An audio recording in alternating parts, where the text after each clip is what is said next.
counties in Ohio, Cuyahoga, and Summit. The National Weather Service in Cleveland has issued a flash flood warning for southeastern Cuyahoga County in northeastern Ohio, northeastern Summit County in northeastern Ohio until 5 p.m. Eastern Daylight Time. At 1:58 p.m. Eastern Daylight Time, Doppler radar indicated thunderstorms producing heavy rain across the warned area. Up to 2 inches of rain have already fallen in 1 hour.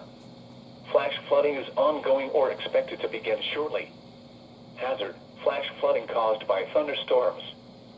Source: radar indicated.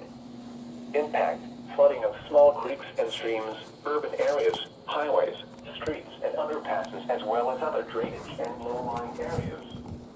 Some locations that will experience flooding include Solon, Twinsburg, Macedonia, Broadview Heights, Brecksville, Bedford Heights, Independence, Chagrin Falls, Northfield, Reminderville, Orange, Moreland Hills, Walton Hills, Valley View, Glendale, and Bentleyville.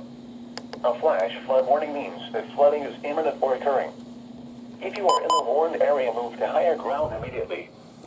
Residents living along streams and creeks should take immediate precautions to protect life and property. Repeating, a flash flood warning has been issued until 5 p.m. Eastern Daylight Time for the following counties in Ohio, Cuyahoga, and Summit.